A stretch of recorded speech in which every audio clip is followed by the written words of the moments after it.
Welcome into episode 361 of the Skate Podcast. I'm Brian DeFelice, joined by Bridget Prue and Scott McLaughlin. Bridget and Scott, the Bruins put an end to their losing streak over the weekend with a 4-3 overtime win over the Toronto Maple Leafs. And Brad Marchand gets his first goal of the season, and that's good for him. So the captain propels Boston to the win, although watching on TV and all the replays, Bridget and Scott, I still couldn't see Marchand's last touch on the game-winning goal or Pastrnak's, but we'll both of them. I saw it. Okay, so I watched it again Sunday. And he scoops it off the pad. Like you can see it, like he kind of gets it like wedged in the pad and like chips it up. Yeah, there's one angle where you can see that like him and Pastrnak both have their sticks there, but Marchand is in front, and then the puck actually kind of like rides up Marchand's stick a little bit. So there was one angle where you could like clearly see that it was his, but Marchand like immediately like indicated it was him when he started selling. He was like, "Yeah, it was me. Like I scored." Monkey off the back type goal. Yeah. You know? But yeah, and the original call, which I would have probably said the same thing. Judd was like, "Oh, pasta," and I thought it was too live, and Brian, you still thought it was even today. We're recording and it's Monday. I just couldn't see it. I just couldn't see who it was. But see, this is how hard it is to be a play-by-play broadcaster. Yeah, and you're like, "Damn it!" Now I look dumb, but it happens to the best of us. Well, this leads right into Scott's opening shift, Scott. So why don't you take us away here? Okay, well, so actually, yeah. So my opening shift is not really directly about the game, but about something else that happened during and then after the game, which was Elliot Friedman on Hockey Night in Canada on Sportsnet reported during, I think it was the first intermission, during his headline segment that Marchand and the Bruins were getting closer to a contract extension, and that he said would wind up being 3 years. So I asked Marchand about that report after the game, and he said it was false. He reiterated that he doesn't like talking about his contract in the media, but he did want to address that specific report and say that it's not true. He said that if he was close to signing a 3-year deal, it would be signed already. So I don't. It's kind of weird because Elliot Friedman is very rarely wrong. Like he is always right on top of this stuff. As much of an insider as there is in the hockey world today. And like, it's not like he was like asked about it and was just speculating. Like he went out of his way to lead the segment with that report. So obviously he was feeling pretty confident. I saw he responded on Twitter after Marchand's comments and said, just in the sake of fairness, like here's what Marchand said. We'll see how this plays out. He didn't say he was wrong or anything. He didn't even really double down, though. He just said, we'll see how it plays out. I saw Kevin Paul Dupont in the Globe wrote that he wouldn't be surprised if Friedman ends up being correct. So I don't know. It feels like something's happening, but Marchand doesn't want to give anyone the satisfaction of kind of getting the scoop on it. So I guess we'll see. But as of now, Marchand says not true, but certainly there seem to be signs that that there could be an extension coming, in the not too distant future. And the important thing is that Scott asks the tough questions and he gets the answers. So, the Bruins are back at home and he's out here doing his thing. Scott, credit to you. Like that's a question that has to be asked in that moment, and you're gonna get clipped from all the major outlets. With credit to you, Scott McLaughlin asking the tough questions. I every time I hear in the background of it, like, "Hey, Marchand." We're gonna do Scott invitations here. Yeah, I don't know how to do a Scott invitation, to be honest. Yeah, I think it was something like Elliot Friedman reported you guys were close to signing a 3-year deal. Any comment? It was like a very straightforward journalist question. I love it, Scott. But I feel like one thing that Marchand mentioned in that comment, Scott, was that Elliot loves talking about me this week. So that's an innuendo reference to the 32 Thoughts podcast when Elliot was talking about the Montgomery Marchand situation on the bench in Utah and how players or we'll see how that goes over, and that coaches shouldn't be, touching any play. Whatever. It was just a whole thing. I'm sure Marchand just heard that and was like, "Come on, pal." Like, come on. I guess hey, maybe he listens to the podcast. Who knows? Well, it's funny that, when Marchand was asked about, because he wasn't asked about that interaction until Thursday when the Bruins got back home for the first time after the road trip. And, on Thursday, he plays dumb when Hags asks about it. And he's like, "What are you talking about?" And then he's like, "Oh, that's a thing." And now, 2 days later, he knows exactly what Elliot Friedman was saying about it. So, well, I also think he was kind of maybe playing the media there too, saying that's a thing. He knew all about it. Yeah, of course. Mm-hmm. Bridget, what did you have to start us off with? So I guess I'll stick mine to. We'll tie it into the Bruins win over Toronto, which, by the way, I kind of feel bad almost for Toronto at this point. They're winning that entire game and then they lose in overtime. And obviously this one's not as important as last playoffs, but it just feels like the story just never changes for them. And Pastrnak just always scores in a game against the Leafs. And he's part of my opening shift. So first of all, I thought that I'm just going to list a few players that I thought played well besides Pasta. Was Matt Poitras, who I thought he was going to score on that breakaway in the third period, put it away, but he didn't. He's looking better. I thought he had probably his best game of the season against Toronto. And Brazeau's starting to look better as well. Marchand obviously gets his first goal of the season, so some guys are starting to produce. We can get into it later, the guys that still aren't.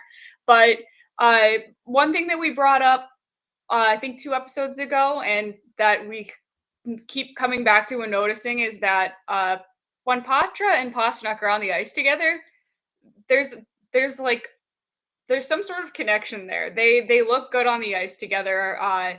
Against Dallas, there was a 4-on-4 goal where they were out there on the ice at the same time. They're not out there a lot together, but Poitras just finds this backhand pass to him for a goal, and you kind of see them whenever they're together, kind of knowing where each other is on the ice. In particular, Poitras being able to make plays to Pastrnak, and Pastrnak being the elite finisher that he is, it ends up in scoring opportunities and ends up in goals. So I guess the main point of my opening shift is, guys, are they going to be able to get them together more often? And should they be attempting to get them together more often? Because they've shaken up the roster, they've shaken up the lineup because of the lack of production, but that's something that they haven't gone to yet. They put Poitras for a little bit, for about a period and a half against Toronto with Coyle on the second line, and then it got shuffled up. But do you think Poitras, there's an opportunity for Poitras to actually center a line with Pastrnak? Scott, do you want to wait for a little bit later to dive into this? Do you want to do it now? Let's circle back after Brian's opening shift. Okay, yeah, because there's a lot of meat on that bone. Because Bridget, as you're talking about that, I'm kind of like jotting down some hypothetical lines that could also potentially get somebody else out of center and off to the wing that could potentially get them going. But great opening shift for the two of you. So obviously the Bruins had a losing streak and they didn't look too great during it. That win against Toronto, say what you want, I think it had to happen for a lot of reasons. I can't say for certain that if they lost that game in ugly fashion that there would have been, jobs on the line or anything like that, because that's just speculative. But as far as just the team needing a win, they needed a win against Toronto. And it wasn't always pretty, but they found a way. And so now, okay, let's move on to the next game.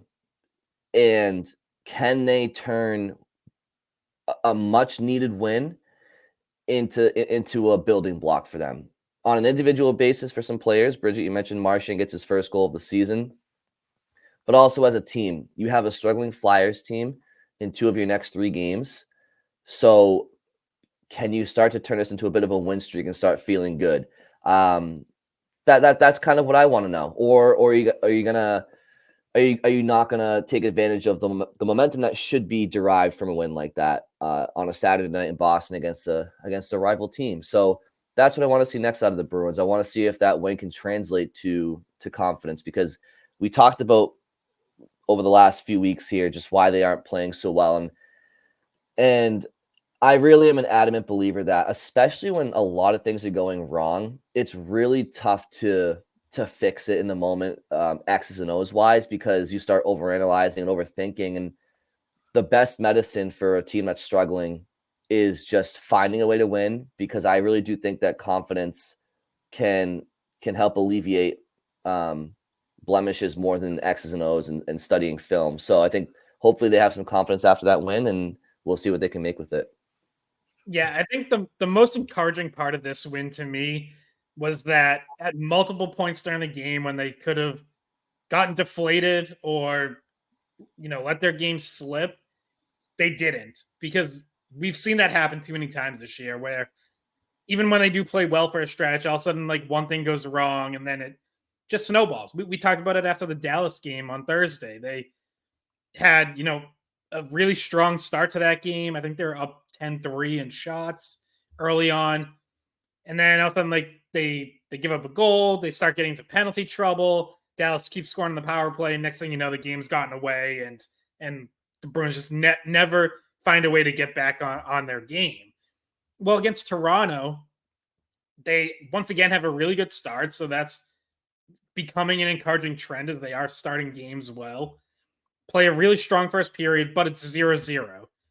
And then 35 seconds into the second period, Toronto takes a 1-0 lead.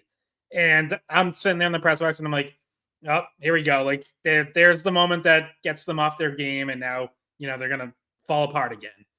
But they didn't. They kept pushing. They answer 2 minutes later on the power play. They fall behind again later in the second period, have a bad 4-minute power play. Another moment where it's like, well, this could easily go sideways now, right?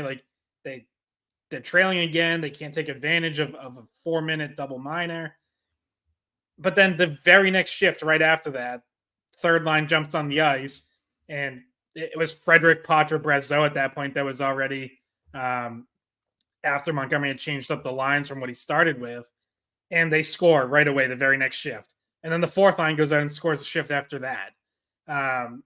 And then, like, I thought the third period, they played really well the entire period. It was like a very professional closeout effort until one really bad shift and breakdown during the extra attacker situation that just leaves Austin Matthews all alone. And it's like, that would have been such a devastating loss if they had lost in overtime or the shootout, because it was a game that they mostly played the right way. I thought it was their best 5-on-5 game of the season. But they find a way to get the win in overtime, and ends up, obviously a huge win for the team, a big goal from Marchand to finally get his first. But I liked the Bruins' resiliency and just, like, ability to stick to it and not get down at several different points when they could have. Yeah, and the funny thing is, I was thinking of this, Brian, when you said, can the Bruins turn this into a winning streak? Like, can they use the momentum to take some wins against the Flyers and turn things around and get above 500? And we were talking about it before we started recording, how funny it is. If you look at the Atlantic standings right now, the difference between being in third place and last place in the division is 1 point. So pretty much everybody's tied besides the top two teams right now, which is Tampa and Florida. Then everybody else is 4-4-1, except for Ottawa just hasn't played 9 games yet. So they're 4-4-0. So even though you started out slower than you had the past few seasons, it's certainly not like the kind of a hole. It's not a huge hole to dig your way out of when everybody else is in the same boat. So definitely that's a positive for them to look at. And also, Brian, when you said, that jobs might not necessarily been on the line, I did have that same thought in the game, that it was like almost the same thing as in the playoffs last year, where if Pastrnak doesn't score the overtime game winner, does Montgomery have a job after that game? And then it's like, okay, well, those two, Pasta and Marchand, both kind of felt like those were overtime goals, where that in that moment, it's like you could breathe a sigh of relief and know, okay, we have a little bit more time here to work things out. Yeah, I guess we'll never know, and all losses aren't created equally, right? So if they went out there and lost a really hard fought game 2-1 in overtime and they did everything but win, maybe Monty's it's no problem. But if they go out and lose 5-0 to Toronto on a hockey night in Canada, with everybody knowing the Bruins issues, that's a bit of a different result, despite both being losses. But yeah, Bridget, you're exactly right. Like, we're not used to this in the last couple of years, having to kind of standings watch early on, because the Bruins have been that team that's pulled away. So this is why it's not only is it important for them to show that they can build off of a very important win, but they need to build off of it. Matter of fact, they have to, because of the crapshoot you mentioned that they are in. So right now, if you're the Bruins, they always mention the Thanksgiving benchmark. Now, some teams have debunked that in recent years, in both directions, but we're only, 3 weeks away from Thanksgiving, 3.5 weeks away. So this is a very vital stretch for the Bruins to kind of string some wins together and try to pull away from the teams that will struggle here in the next 3 weeks. So it's a big stretch for them. Yeah, do what the Avs did. They've won 5 straight. When the Bruins played them, was it 2 weeks ago? They hadn't won yet, and then they started to play better, and they've won the last 5 games, and now they're right back where they should be in the standings. And that's what they needed to do to not be in a hole, and Bruins can maybe do that after this one against Toronto. Would that be their first win streak as well, if they were able to string one here? I think. Have they won 2 in a row yet, the Bruins? Maybe Montreal and LA? Yeah, maybe? Montreal and LA was There 2 you in go. a row. Yeah. There you go. Yeah.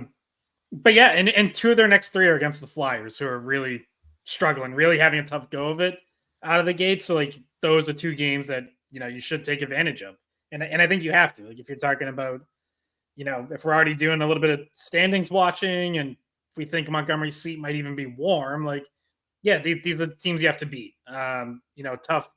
Tough game with Carolina in the middle there. So, but yeah, it was like, it was about as big of an early season win, of an early season game as you can get. And I don't think Montgomery's job is on the line. Like, I don't think he's getting fired if they lose that game, even if it's in kind of embarrassing fashion. But that certainly could have added to just how hot his seat was getting.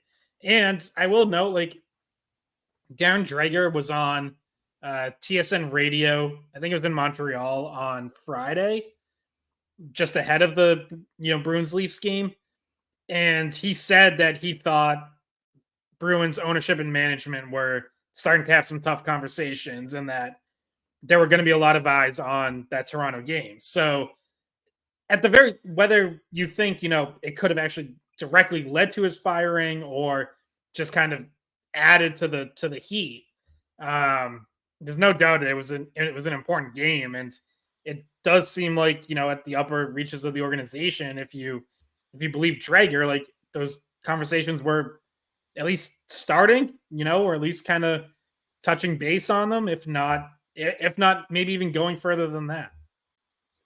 Yeah, and we're speaking on Monday morning, and I'm sure Sports Talk Radio today would be all about, every Bruins conversation would be probably about, okay, is this it? Like, are we one loss away from seeing Montgomery get relieved of his head coaching duties? And we were talking about earlier, Marchand having an extension talk potentially, though he won't confirm it. Montgomery supposedly also in extension talks, but you feel like this probably takes people away from the table, the way that the season started, just wait for maybe he doesn't get a contract till the end of the year. Maybe they figure something out after things stabilize. Who knows? Mm-hmm.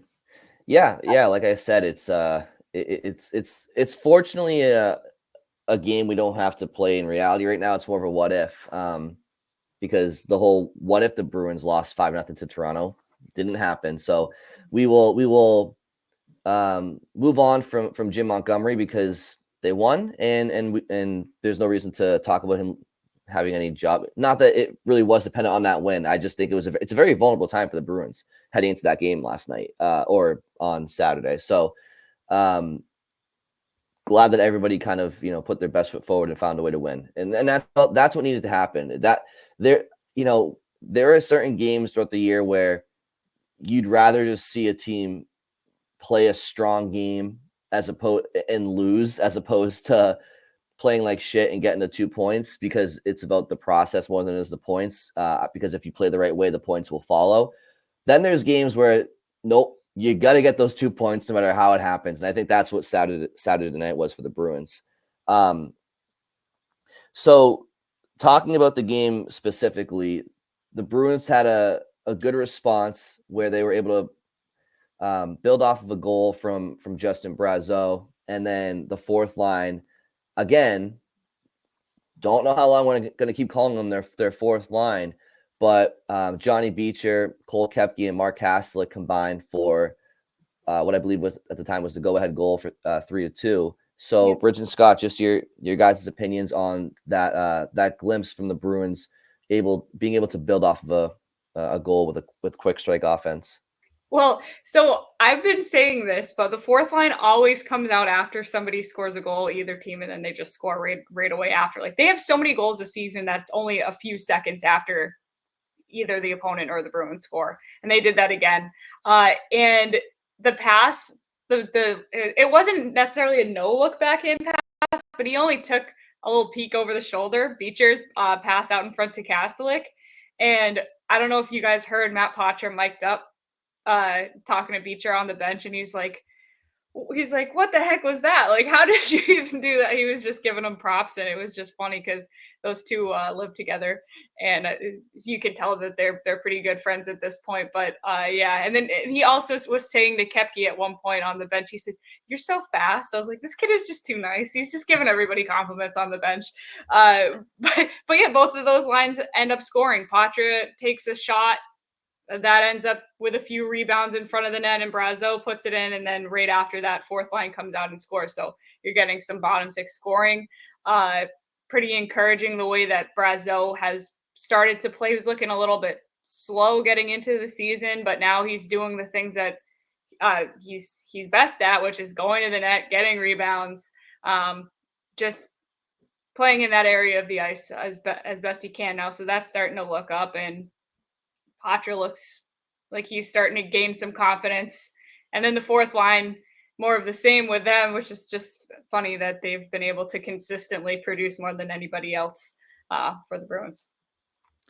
Yeah, it was a big game for the Bruins bottom six. And I saw a stat during the game that this is from Sportsnet. Last 12 meetings between the Bruins and Maple Leafs, including playoffs, goals from the bottom six for the Bruins, 2 for Toronto. It's definitely been an area in this specific matchup that they've had an edge, and even with different iterations now for the new season continues. And it should be a strength for the Bruins. None of us predicted this fourth line to play the way that they have. No one could have predicted that. But we thought, the Bruins have a lot of depth and should have a pretty good bottom six. The questions were always higher in the lineup. And obviously those questions are still there. But, we know how important your bottom six can be in a playoff series. And the Bruins are in a spot where they should be able to win some of those matchups, third line versus third line, fourth line versus fourth line. Question's going to be, do they have their top six to a point by then to be able to win top six battles too, or at least neutralize like some of the league's best lines, because obviously if you look in the top 6, like the Leafs have more talent there with Matthews, Nylander, Marner. I know, Tavares isn't what he once was, but he's still solid second line center. So like it matters. And like, that's where, if you're not going to have like 3 or 4 truly elite scorers in your top 6, then you better have the depth. And the Bruins are starting to, they've had the fourth line all year, and now you're starting to see some third line production come around too with, Bridget, you highlighted Poitras right off the bat. Like, him picking up his game definitely helps that group. I know he started the Toronto game in the top 6, but I think like early second period is when they switched that up, and he spent most of the rest of the game centering Frederic and either mostly Brazeau, but at times Geekie was there too on the third line and helped that line create some chances, including that goal. Yeah, and well, we can probably circle back to my opening shift now, because I asked you a question. You guys, we'll get back to later. Okay, well, here we are. It's later. It's later. So I'll re-rack it, guys. Do you think that, first of all, it's a possibility in Montgomery's mind that he in the near future decides to start a game and hopefully stick with it through more than a period, but to start a game with Poitras and Pasta on the same line? Because as of right now, the reason that it only happens in kind of these weird situations, like after a penalty kill or 4-on-4, you see them together. But the reason it doesn't happen right now is because early parts of the season, they've been playing Poitras at wing a lot, and those guys have both been playing right wing. Obviously, you can switch Poitras over to center. Conversations were to start the season, maybe Poitras will be better at wing to just start to work on things without the defensive responsibility of being a center. But when you see them, the chemistry that they have, you're like, okay, well, maybe I could see a little bit, because we talked about this last year. It's like, maybe there's a little bit of Krejci and Poitras. And Krejci and Pasta had such good chemistry during their career. And you could see the light bulbs and like how it clicks when those two are on the ice sometimes. Maybe or maybe I'm over exaggerating this because we only have a small sample size, but it's been an impressive sample size, I think, so far. And we did mention it before Poch's injury last year at times as well, that those two kind of seemed like they had something together there. But obviously it's a huge thing to elevate your youngest player to being your top line center. And he's been, kind of switching from center to wing the whole season. Scott, you want to tackle this first? I know you had thoughts on it last night. Sure. Or Saturday. So I also have some numbers to support Bridget's case for them getting more ice time. And then I'm going to tell you why I still wouldn't do it. All right. So Poitras and Pastrnak. Huh? You just ruined it. That was a spoiler alert. Come on. So Poitras and Pastrnak together at 5-on-5 have played a little over 10 minutes this season. Bruins have out-attempted opponents 18-5, outshot them 8-3. Scoring chances are 9-2. So pretty dominant to everything you're saying. Like, when they're on the ice together, good things happen. They had it was after a Bruins power play in this case on Saturday. They had a dominant shift, and it was Frederic out there on the left with them, because those were guys who, and Poitras in Frederic's case, were not out there on the power play, or, Frederic might have gotten a little bit of time. And Pastrnak was out the first unit, but then had been on the bench when the second unit was out there. So I am all for putting them together in those situations right after a power play or penalty kill. Especially because in theory, like, your opponent's top players are probably just on the ice. So you're also going to be kind of putting them out there to feast on lower in the lineup players. Now, my hesitation for not doing it for like a full game or committing to it longer term right now is that I don't trust, and I don't think the Bruins trust, throwing Poitras into elite matchups and really tough minutes yet on a regular basis. Even with as encouraged as we are by his play, like he's still under 13 minutes a game. He played, I think, 11 and a half on Saturday.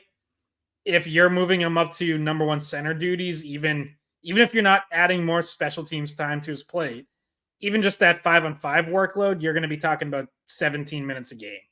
And constantly facing the other team's best defensive center, best defensive pairing, because that's who Pastrnak always faces.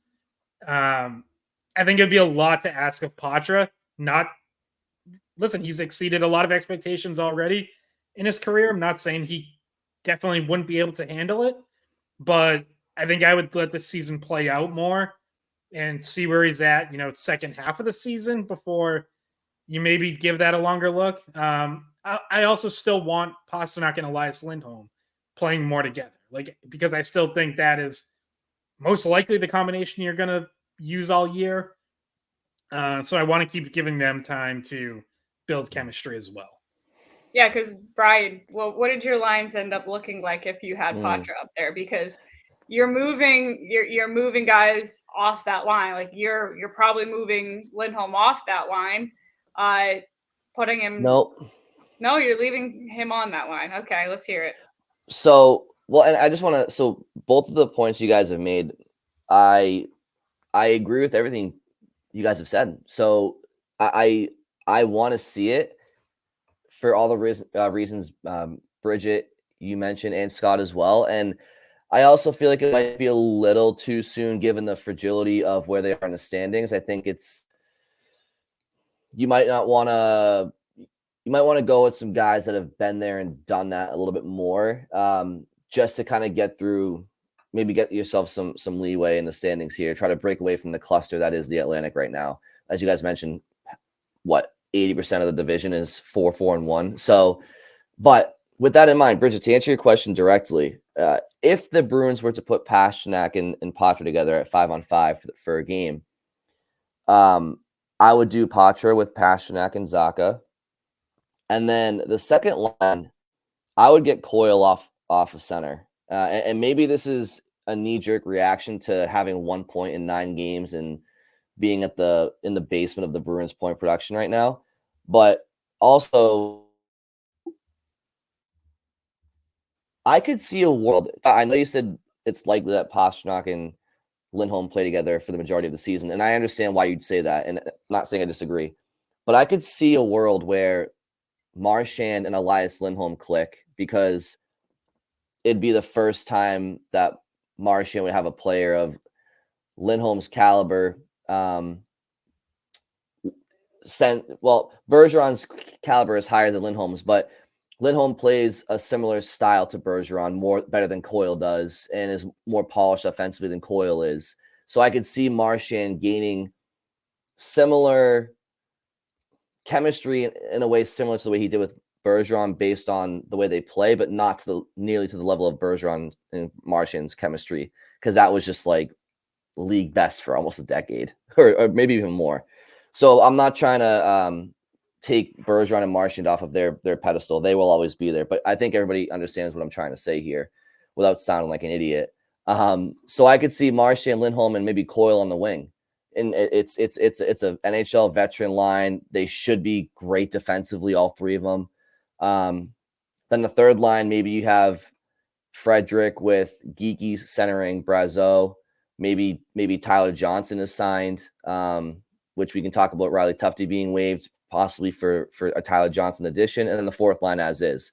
So again, I'll just reiterate: Zacha, Poitras, Pastrnak, Marchand, Lindholm, Coyle, Frederick, Geekie / Johnson, Brazeau, and then the fourth line, Beecher, Kaslik, and Koepke. But I don't know if they're ready for it right now. But if they did, maybe something like that. And then in addition to feedback on what I just mentioned, maybe guys just also talk about Coyle in particular with his very slow offensive start. Yeah, I like those combinations, and I don't hate it. Again, like if the Bruins moved Poitras with Pastrnak, I wouldn't be like, oh, huge mistake. I just wouldn't do it just yet. But like I would say, especially at home, like those line combinations work because Marchand, Lindholm, Coyle, you would feel comfortable throwing out against any top line, or at least you should if they play the way that they would be capable of playing.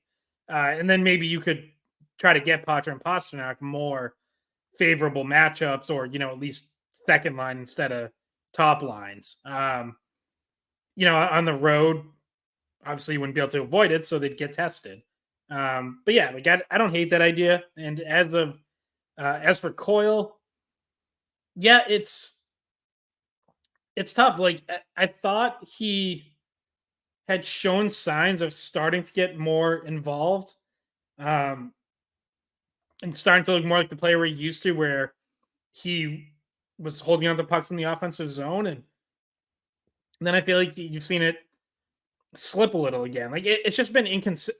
I would say to start the year, it was actually like just bad, and now it's inconsistent where like you're at least seeing a little bit of good, but it's still not there enough.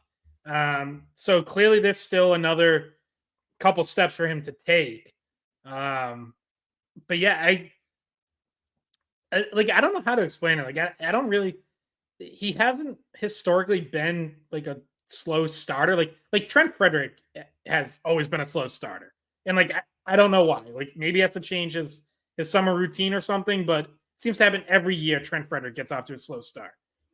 I don't feel like I've noticed that with Coyle in past years, but clearly this year, like, and I still wonder. Like we haven't heard anything, but I still wonder if like something was going on, because remember he didn't play until like the 5th preseason game, and we're like, that's kind of weird. And Jim Montgomery had a comment at the time of like, it was good to finally get Coyle into a game, and it's like, what do you mean finally? Like you could have put him in at any time. Like, and so I wonder if there was like something going on where it's not really an injury, but maybe there's just something holding him back a little. But yeah, no question. Like, just hasn't been the start you need from him.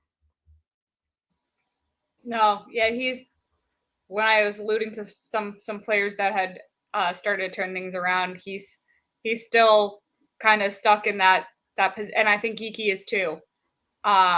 Those two guys have had slower starts than I think we expected. And I'm sure that they're probably both really frustrated at this point. Yeah, Geekie, man, like he's tough. He's a tough watch sometimes. I mean, this looks like the guy who couldn't move up from a 4th line role in Carolina or Seattle. Like he that's what he's playing like. He's playing like a guy who should be a 4th liner and nothing more. And we saw last year that there is more there. Like the Morgan Geekie you saw last year was a good 3rd liner who could even bump into the top 6 at times. And this year you're not even getting a good 3rd liner. Like he's not playing like a top 9 forward on a good team. So, and his minutes reflect that. I mean, he was once again last on the team in ice time Saturday. And even after they changed up the lines where, initially it looked like, I mentioned that it was Frederick, Poitras, Brazeau became the 3rd line. And you're like, oh, Marchand, Coyle, Geekie is the 2nd line, I guess. But it didn't even really, like, they got some shifts, but it didn't even really work out that way because they just skipped Geekie in the rotation at times. Like you saw, I was going to say that. I was like, half the time I'm looking, I'm like, I don't think he's been on the ice in a while. Like I'm not recalling seeing him. Yeah, like Brazeau got shifts on the 2nd line. Casta like moved up for a couple. I saw Cole Koepke up there at one point. So it was like maybe like 1 out of every 2 shifts that Coyle and Marchand were out there, Geekie was with them. And then the other 50% of the time it was someone else, and Geekie was sitting for 5-minute stretches. Yeah, I mean, when he was in Seattle the previous year, I believe there was some advanced analytics that said Geekie was, had, I don't know. His expected goals, 5-on-5 expected goals was like per 60 or something. Not even just the expected goals, like his actual production on 5-on-5 per 60 minutes was really good. Like, so not even just expected, just like actual production was impressive. So then he comes to Boston, and the narrative is, okay, maybe the Bruins are seeing something that that he just needs the opportunity. And with that opportunity last year, he proved them right. And right now, he's just reverted back to what you mentioned, Scott. And the reality with Morgan Geekie is, I would say, and Bridget and Scott, correct me if you disagree. I'd say he's probably the worst skater on the Bruins as far as like speed and agility getting around. Brazeau isn't the Yeah, fleetest I'm foot, gonna go with Brazeau. yeah, but when you're 6'6", you can move, you can cover space. But even so, I mean, he's right there at the bottom. I mean, you watch him in practice and during games. I mean, it's speed's not his strength. Okay, so when it's not your strength, what else are you doing to help your team? So it has to be scoring, it has to be creating offense in different ways. You have to know the game and get around in creative ways, and or at least be a pest to play against. And he's just not really doing much of anything. So I don't really know what to say on the player other than like I'm not sure which version of him is the reality, right? Was it last year, or was it the majority of his career and what we're seeing this year? I do think that this isn't what he's going to look like the whole season. Like I have just based on last year, it wouldn't make sense to me if he continues to look like this. But who knows? Different year, different situation. We thought that he was going to be somebody who really stepped into try to make a push for that second line right wing spot, because he mentioned it in camp that that's what he wanted to do, and he would have had to have done a lot of things differently in the first 9 games of the season if it was if he was going to solidify that spot. And obviously we're still sitting here today talking about how we don't have a real answer there. It's not as simple as just plugging one person in, because we're talking about moving the whole system around, like moving the whole top 6 around completely potentially. But yeah, guys, one of my 10 bold predictions was that Geekie was going to hit 50 points. I gotta say, I'm starting to think I might have whiffed on that one. That was very bold. I think very we bold. all of us so far. But guys, let me float this out there, because obviously with Lindholm and Coyle as your top 2 centers right now, despite the conversation about Poitras, he'll probably be a third liner until we see otherwise, as far as the coaching staff putting him in the top 6 more often. But let's pretend Poitras did find his way into the top 6, and let's say that the Bruins did sign Tyler Johnson. A big thing that you hear Bruins fans say is, man, Geekie, Frederick, Brazeau, that line's just too slow. That's too slow of a third line. And if you were to sign Tyler Johnson, I'm not saying he's Connor McDavid or even the fastest player in the Bruins, but he's certainly faster than Morgan Geekie at center ice. So maybe he can give you some speed on that line up the middle, and then you have Frederick and Brazeau. And then if if the Bruins sign Tyler Johnson, I think Morgan Geekie's direct competition would be Justin Brazeau for probably on the wing on that third line, because no one's touching that fourth line right now, at least off the roster. You might tinker the lines, but none of those players are going anywhere. So, if the Bruins sign Tyler Johnson, I think it's in direct effect. I think it's a direct reaction potentially to the lack of production from Morgan Geekie and the lack of eye test. And then if you do sign Johnson, I think Geekie's direct competition becomes Brazeau. And I'm not saying he's winning that competition either right now, because Brazeau is at least kind of doing what we thought he would for the most part through the first 9 games. Yeah, Brazeau got off to a slow start as well, but Bridger was right to highlight him as a guy who's really picked it up. Like, he's been playing much better. He scores, second goal of the season on Saturday. You're starting to see him do what he did down the stretch last year, which is like constantly get to scoring areas and win battles down low. And that's what you need him to do. And if that became the competition right now, like, there's no question in my mind, Brazeau would be ahead of Geekie. Geekie would be the one healthy scratched and would have to earn his way back into the lineup.